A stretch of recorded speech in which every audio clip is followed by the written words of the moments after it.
A gente é filho do tempo, assim como a história. A gente carrega no presente lastros de passados de curto, médio e longo prazos. Nesse mesmo presente, fazemos projeções de futuros que nem sempre são plausíveis e factíveis. A nossa visão de mundo é a visão de uma existência dupla, social, que resulta de diversas camadas culturais, políticas, econômicas, psicohistóricas e também de um contexto individual. Os nossos modelos organizadores que conferem significados a tudo aquilo com que nos relacionamos dependem muito das experiências que temos com o tangível e o intangível. O debate sobre a neutralidade, ou esforço pela neutralidade, me faz lembrar uma série de esforços no final do século XIX e início do século XX, precisamente no campo da historiografia. Nesse cenário se desenvolveu um antagonismo. De um lado, havia uma corrente chamada de metódica, de origem positivista, que atribuía ao cientista, ao historiador,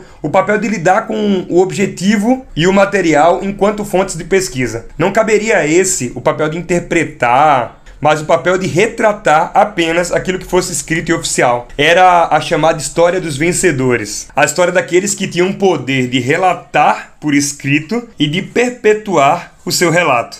Se de um lado nós tínhamos a escola objetivista, do outro lado, na década de 20 do século 20, surgiu um esforço para entender outras possibilidades de pesquisa. Eram os intelectuais da escola de análise, que buscaram reconhecer a subjetividade como uma oportunidade para ampliar os cenários de pesquisa.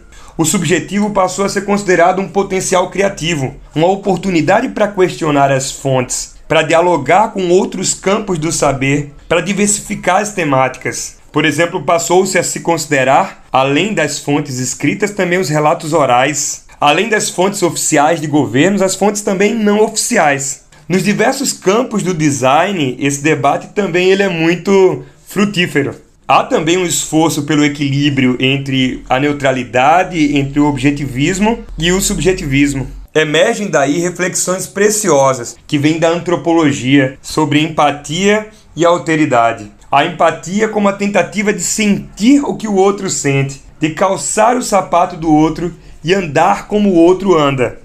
E a alteridade para nos mostrar que, apesar desse esforço de tentar sentir o que o outro sente, nós somos diferentes. Nós podemos até experimentar o que o outro experimentou, mas é muito difícil, quase impossível, garantir que o significado que o outro deu a uma experiência seja o mesmo significado que nós damos. Que o valor que o outro enxerga nessa experiência seja o mesmo valor que nós enxergamos. Simplesmente porque somos diferentes. E isso nos faz pensar que os caminhos universais, as soluções universais, sempre excluem diversas pessoas, diversas culturas.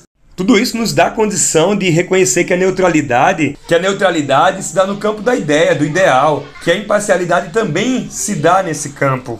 E que todo esse debate ele é vastíssimo e inesgotável. Eu acredito que a busca incansável por reconhecer e aceitar as diferenças entre pontos de vista, entre culturas distintas, nos torna mais tolerantes. E uma vez mais tolerantes, isso nos torna melhores pesquisadores e melhores co-desenvolvedores de soluções. Reconhecer em nós e no outro subjetividades e existências múltiplas, individuais e coletivas, é simplesmente condição para quem tem, na observação do mundo e das pessoas, o seu principal objeto de trabalho e de pesquisa. Seja para compreender visões de passado e de presente, seja para fazer estudos sobre futuros.